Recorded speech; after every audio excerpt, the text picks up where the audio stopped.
Hello, and welcome to the second episode of The Music Survival Guide. I'm Joe Sage from Nevis Audio, and on today's episode, myself and Phil are going to be running through some social media faux pas that we see bands making all the time. I'd love it if you could subscribe to this podcast in all the usual places and show us some love in the reviews. As mentioned at the end of the episode, if you search for The Music Survival Guide on Facebook, we have a Facebook page that we'd love you to head to and get involved with. So, with the introductions out of the way, here comes the show. So Joe, how are you? I'm doing very well, thank you, mate. How are you? I am really awful. I'm very ill at the moment, but I've got my Lucozade, so I'll survive. I'll be all right. You're powering through. Always. Cool. So, what are we going to talk about today? So this week we are going to talk about social media profiles and bands and artists' social media profiles. I phrased that really awkwardly. We, between us, have looked at hundreds, if not thousands, of social media profiles for bands. And there are some things that we have noticed again and again that bands do right and bands do wrong. We've got 5 things that we're going to share with you that should help you get your Facebook and profile and other profiles sorted out.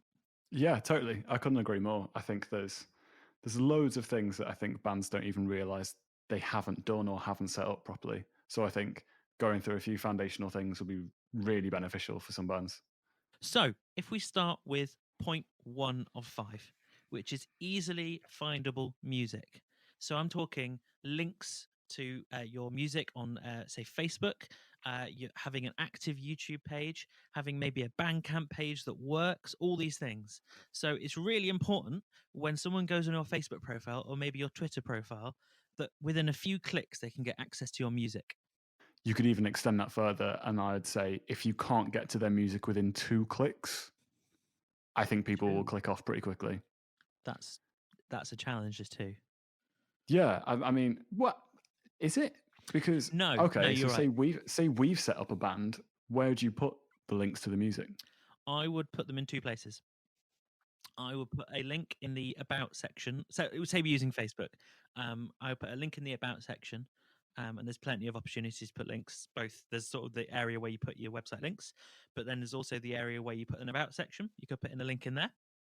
But the second/third would be on the actual Facebook profile. So on the various posts you do. So if you have, say, released an EP, I don't know, 6 months ago, make sure it's tagged at the top so that everyone can see it. And it's the first thing they will see. Maybe a music video or whatever it may be. I believe the youth call it pinned. Oh, that's revealing. Showing our ages. Revealing how much I know. Hey ho. Yeah, I think it's really important to highlight the about section.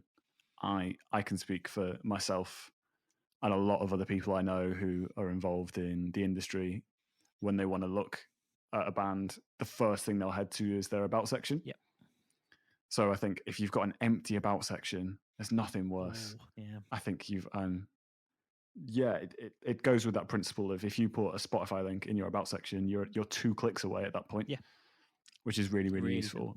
I get the whole point of having a timeline is to like promote your gigs. But I just that there's been countless times when someone said to me, "Oh, hey Joe, yeah, you should check out this band. They'd be really cool to work with. I think they're interested in working with you." Go on their Facebook page, and it's just a ream and ream and ream of just, quite frankly, gigs that have already happened and at this point are irrelevant. And it can be so hard to find their music. And you're just like, I just want to hear how you sound. Oh yeah, 100%. Surely if there's one thing your page is there to promote, it is your own music. Yeah, and I think it's that thing of, if I'm someone who might be committed to finding your music and I might spend 1 or 2 minutes, but if you're attracting the attention of the right people, whether that be label or management, they're going to want to see that within 2 clicks, because that might be the 100th or the 500th band that they've tried to look at that day. So if they can't find you nearest them immediately, you're a bit stuck. They'll move on. There will be others. And I can give a practical example of this, actually. Just a couple of days ago, I was looking at a band's Facebook page and I couldn't immediately find a link, but I heard people were talking about this band, so I wanted to see what they were like. And I thought, well, I can just go to Spotify and type the name in. I went to Spotify, I typed the name in, and for whatever reason, Spotify wasn't really working properly that day. So I couldn't actually find them at all. Literally, I knew they were on Spotify, but I could not find them. So I had to scroll down and down and down on this Facebook page until I found a link to the Spotify playlist. Took me ages. Yeah, I think another thing I really want to highlight is, as a person who doesn't use Spotify and I use Apple Ooh. Music, I know the vast majority of people use Spotify, but there's a big enough percentage for people using Yeah. Apple Music for you to put a link on to an Apple Music thing. It's insane how many bands don't have links to Yeah. their music via Apple Music. What about Deezer? I I mean, used to love Deezer. well, I mean, like, so I think if you look at a company called Ditto, who work in music distribution, they put out their stats. I think this month, and they said you're going to make more money per stream from Apple Music than Spotify. It goes Apple Music then Really? Spotify in terms That's of the amount of interesting. money you'd actually make. So it seems really daft to be leaving Is that that just completely aside. because they pay more? I honestly don't know the Or whole. is it more plays? I don't know how the algorithms work, and I know they're changing Fair. pretty much constantly. That's the one issue with Spotify, is you never know where you're at. The one thing I will say is, when Yes. I've told bands off about not having an Apple Music link, is they say, oh, well, you can't get one if you haven't got Apple Music, which I get is an absolute pain. So you need to find someone, and you will know someone. Heaven forbid I'm going to be inundated with emails now. You can email me, and It's gonna happen. I'll find your song on Apple Music for you and send you the link to it. Don't email me. I don't have a link. Yeah. I can't provide you with no link. I might quickly rescind that offer very, very quickly. See what happens. Absolutely, yeah. Finding your music really easily is absolutely number one. If you haven't got that on your profiles on everywhere, you're stuck before you start. 100%. I think it's really easy to look past the music, which sounds like a very bizarre thing. But when it comes to social media, I think people go, oh, well, you've got to have a cool looking cover photo with stage lights, and you've got to have all your tagging sorted properly, and you need to have all your promo for your gigs. And then it seems really daft that you have to go, yeah, but where's the music? And there's so many bands who do, and you can reach out to them and just go, hey, like, I came across your stuff, so many people recommended you. Do you have any music out? Yeah. And they go, oh yeah, we have we've had 3 singles out in the last 3 months. Where But was that? as far as their Facebook is concerned, they don't show any signs of Yep. it whatsoever. I've had to ask bands for music before, so I could hear what they sound like, which is never a good time. Yeah. So another thing I think it'd be really interesting to cover is having proper and working links. And I'm going to put a real emphasis on the word working, because I've seen so many times where you'll get, it'll be a link to an old band, or this website doesn't exist anymore, or even the dreaded, this website's insecure. I've had those. And when I say insecure, I mean not secure. It hasn't got problems with its emotions. That's about. You might get a virus by going on there. That's the phrase I meant. Yeah. Or it'll be like a Spotify link, and this artist doesn't exist, or it's been taken down. I just think, at this point, pause the podcast, go on your about section of your band, and check all the links work. It really doesn't take that long to do. Absolutely essential. There's nothing worse for someone to discover you for the first time and go, I want to discover their music, I want to find out about them. Go to the about section. We're talking about Facebook at the moment, apparently. Go to the about section, click on the website link for your band's website, and then you find that it goes nowhere. They might lose interest at that point. They probably will, and before you know it, you've lost a potential fan.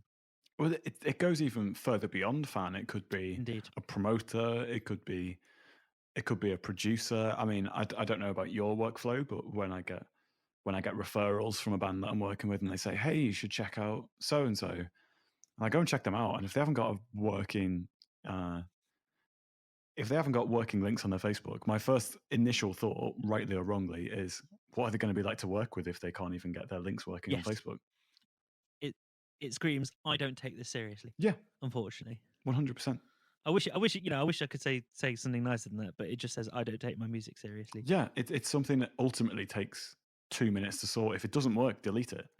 It's not Yeah. it's not difficult. I would almost rather there were not many links to things than lots of links, but half them are broken. I think also as well, the biggest bugbear for me is a working email address.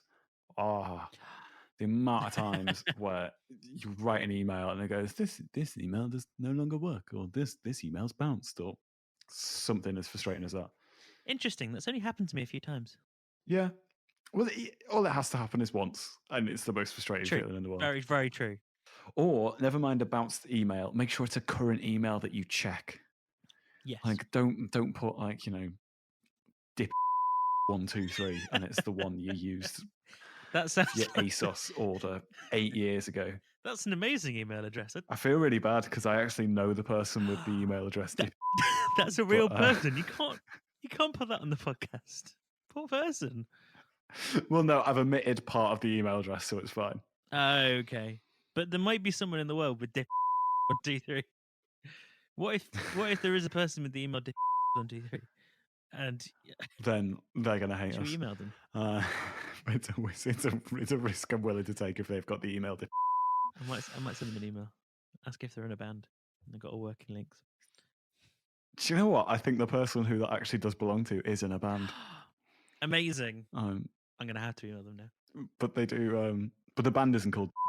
So they're in a wedding band. I think. Okay, function band. That's getting well besides the point. I feel like we've slipped from our original point. Yeah. But yes, proper and working links is absolutely essential.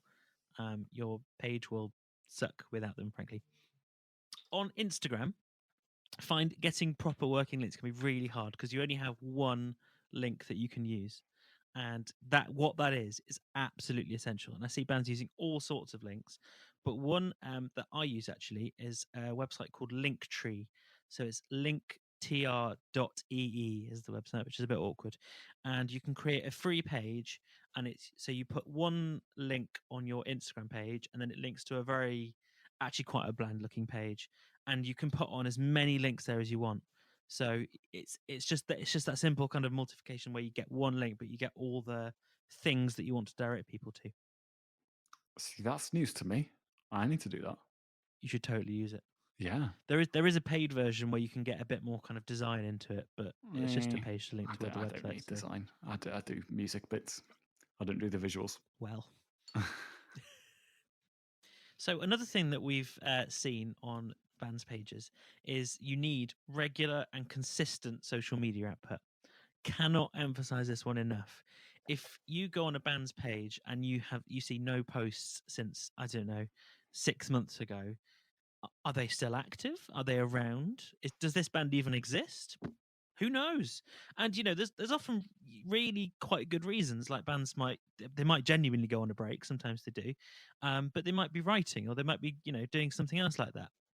And without any sort of social media output, it just looks like the band doesn't really exist anymore. Yeah, I think there should be a huge emphasis on consistent in the part of regular and consistent. So I'd say, you don't have to do something every day. I mean, if you can, obviously, the more social media, the good quality social media output that you can do, the better. But ultimately, if you can only do a post once every 2 weeks, that's fine. But commit to doing one every 2 weeks and make sure at the same time it's the same time every 2 weeks. So if you can do one a week, do one a week. It's almost like, if you really got into a television show and it was once a fortnight and then it just suddenly stopped with no warning, is it cancelled? You wouldn't keep on going back to check that that television show just happened to come back on again. And going alongside that, I've done a bit of research into Facebook and Instagram and their algorithms for who sees what, because there's so many people on them now. You only see something like top 10% of people you follow and pages you follow and bands you follow and all sorts of things. And there's many things in this algorithm that sort of push a page up in someone's view. But one of the absolute key things is doing posts at the same time on the day and the same day of the week. and that you will just naturally get pushed up. So more people will see your output, and that's getting harder and harder on Instagram actually. Yeah. So I think having maybe a good idea would be to have a schedule of stuff you're Yep. going to do. So plan in advance. If you've got pictures of you playing live, instead of uploading 4 of them at once, upload 1 every Monday for the next 4 weeks, and then you've got something to post consistently. Yeah. And there's loads of things you could post about. You could obviously there's gig photos. There could be rehearsal photos. You can take videos of these things. If you find yourself in the recording studio, there's loads of opportunities for photos. I've seen there's bands I follow that have regular photos at 1 a.m. in McDonald's after a gig. There's all sorts of things you can do. You just need to kind of have a bit of creativity about this as well, really. Yeah, I think a really good one, if you're not that active of a band, if you're in a period where you're not playing gigs or you're not writing or you're not meeting for whatever reason, a really, really good gap filler is Spotify playlists. Yes. So I know plenty of bands that will once a week do like what we're listening to. So it'll just kind of be each band member will choose 2 or 3 songs and they'll upload that in a playlist. And it's a great way to draw attention from other bands because you can tag them in and just generally keep your fans informed that you're still alive and still going. In fact, going back in the conversation a little bit, if you want to make sure that your Instagram page especially, but all sorts of social media, if you want to make sure that you're posting consistently, I can recommend a fantastic app or a website actually called later.com. If you've not checked out later.com, I would highly recommend it. So on Instagram, you get 30 free posts a month. So it doesn't actually cost you anything to start. And you can actually schedule all your posts on there and it will just automatically post it to Instagram. So my Instagram page posts at, I think it's 8:30 every morning on a weekday. And that is never me posting it live because I would forget so often. But with this, I just need to spend some time scheduling it, and then I don't need to think about actively posting every day. Yeah. I would give one word of warning with scheduling though. Scheduling's great, but don't schedule too far ahead because you never know what could seem funny initially could come across as quite bad taste just completely accidentally a few days later. Like, you don't want there to be a national emergency and you post a meme at the same time. It will it will not go down all too well. That's very true.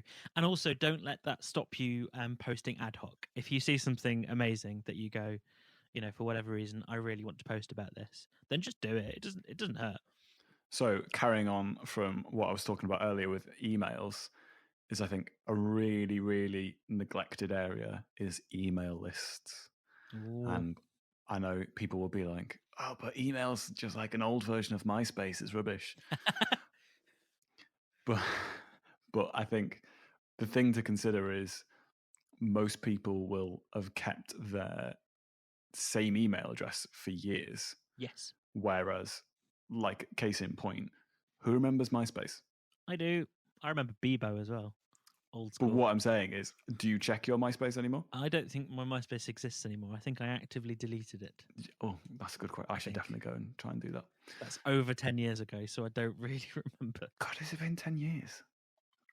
I reckon it probably has. It's probably been more, Yep, I've had Facebook since 2007. I actively remember. Yikes. And that was when I wasn't sure about it. But anyway. So, Joe, you're a great person to talk about mailing lists. You're a great person to talk about mailing lists because you've actually got one, haven't you? Yes, I have. Where you can sign up at neversaudio.com. Quick plug there, where you'll receive really useful articles for independent and DIY musicians. Anyway. I haven't set one up. I really should think about it. So I think the case in point there is when people say, oh, I'm not really sure about mailing lists, I tell them, well, if Facebook and Instagram, which is owned by the same company as well, was to go under now, so you wake up tomorrow morning and Facebook and Instagram don't exist anymore, will you have potentially lost contact with every single one of your fans? The answer is probably yeah. But if you have that email list, email isn't going anywhere. No. Like as much as people, you know, Facebook is such a huge thing and it looks like it's going to stay around for forever. Email will definitely outlive all of them. You know, in the apocalypse, it will be cockroaches and emails. Those will be the two things that will survive. Wow. What a world. But the other thing to think about as well is if, because it's true that Instagram and Facebook only really shows you the top 10% of people that you interact with. Say your page has 1,000 likes, your band page has 1,000 likes. Maybe only, if you're lucky, 20% are actually going to see what you're posting. Whereas if you email, everyone on that email list is going to see it. Whether they open it or not is a different question, but they will see it. Mm-hmm. Agreed. And to be honest, you can see the metrics of how many people are opening Yes. and clicking links on it as well. Mm. I'm trying to think. So I use a paid plan, but that's because I do all kinds of metrics and conversion tracking, malarkey, etc., etc. So yeah, there's some really great options. You can look at things like Mailchimp is a totally free option up to the first 1,000 or 10,000. I can't remember, but it's a considerably big enough number for if you're over that, then you should realistically look at paying for an email list. Yes. And there's ways to tempt people in. So you often need to give them a kind of dangle an offer in front of them to get people's emails originally. So a band that I actually signed up to their mailing list for promised a track a day for 3 days that they hadn't sort of released publicly. Okay. So once, I think, well, maybe it's once a week, they kind of went, "Here's your new track," and then in the email kind of talked a bit about the history of the track and what it, what it was about and things. And that was a really good way to get people involved because everyone loves free music when they can get it. And they were giving out some kind of old music that they'd done ages ago. That raises a really interesting point. I'm trying to think of some interesting ways to get people to sign up. I mean, I think you've hit the nail on the head there that you have to have some level of exclusivity. You Yes. have to provide something that you can't see elsewhere. Yes. I mean, for a lot of artists, I think a song might be, you know, if you haven't got that big of a back catalogue, it's quite difficult to kind of reserve one anyway. So maybe you might have an alternative version, like maybe the original mix or the demo. That's a good call. Might be enough to lure someone in. Other ways, maybe get someone to do a, I don't know, maybe like a behind the scenes video of you at your last gig. They get to see footage of you backstage or the setup, or maybe a rehearsal video for like an upcoming gig. Or there's like the kind of classic marketing offers, like if you sign up today, we'll give you a code for 10% off our newest album, whatever it may be. Yeah, or a discount off merch is a good one. Yeah. There's all sorts of things you can do. And of course you can just play about with these things and chop and change. So if you try a marketing technique to get people's emails and it just doesn't work, that's okay. You can just change it. And that's good. That's going to be all right. See what happens. So finally, the thing that is really important for social media profiles, almost goes without saying, is an easily findable list of gig dates. So we were saying earlier that you need to be able to have findable music, and it can be hard to find in that kind of endless list of gigs. But actually having a useful list of these are where we are playing and when is really useful. So on Facebook, having your banner image as a list of gigs. I have seen bands do that, and that is a great kind of very quick way to show things. But make sure that there are events, Facebook events made for every gig you're doing, and make sure that your page is tagged in it so that when you click on the events tab, you will immediately see all the list of dates listed as events. Yeah, I know of a few bands where I spoke to them and I know they're playing in either Liverpool or Manchester, and I say, "Oh, great, yeah, can you send me a link to the thing, you know, the event?" And you get sent down this rabbit hole that requires a PhD in coding to try and find the tickets to. It's just have an events tab and just have the links to. Yep. Just make it as easy, make it idiot proof, make it so that your 97-year-old grandparents can do it. Exactly. And so many venues and things make Facebook events. You just got to make sure you're properly tagged in it so that it appears in your events tab. Yeah. Another thing to add is I'm pretty sure, and you might be able to correct me on this, that you can add your gigs to Spotify. Yes, you can. Yes, I have seen that. Yes. Yeah, I think with having the concerts tab and just being able to find gigs really easily, you can tie that back into having an email list. So if you had an email list, you could just easily send, a very nice looking email saying, "Hey, we're playing this venue at this," because you're signed up to the mailing list. You can get either priority or like you'll get a free bit of merch or something, whether it be like a sticker or something easily giveawayable. Great idea. At the gig if you sign up through the mailing list or something along those lines. So in the sort of old days before social media, I did a sort of hand wave as I said old days. It used to be that if you went to record store and you liked the cover and you bought the music, that was that, and you listened to the music, and that was how you were a fan of whoever it may be. But nowadays there's frankly more to it. It's more complicated than that, and it's about as well as getting people to listen to music, it's about getting people to engage with you as a band, and to engage with what you're doing as a band, and that is best displayed on social media. Yeah, I think another really important thing to think about is in this current time, it is pretty much everyone's first impression of you. If you told me about a band that I've never heard of, 99% of the time, I'm not going to go on Spotify or Apple Music first. I will do is listen to their songs. The first thing I'm going to do is type it into Facebook. And I know so many other people who do. So if you don't have things like your links to Spotify or your links to gigs and stuff like that, when the opportunity comes along for a professional or someone who can really bolster your career or provide you with the opportunities that you seek out and are the main reason why you started a band, they'll go begging, because again, it's that first impression. You wouldn't turn up to meet a promoter or a label or a manager in unclean and unironed clothes. So why would your social media about section look awful and unprofessional? So we hope you enjoyed the podcast, and if you want to catch me on my social media and catch me up on some of the things that I'm not doing, then you can find me if you type in Vortis Sound Studios to Facebook and Instagram. You'll be able to find me there. And if you want to catch up with what I'm currently working on, or just reach out for a chat, you can find me Joe Sage Nevis Audio on Facebook, Joe Sage on Instagram, or you can hit me up on my site at www.nevisaudio.com. So I hope you enjoyed that podcast. Bit of a ramble. If you want to find out any information about the resources we discussed in this episode, then you can do that by looking in the show notes.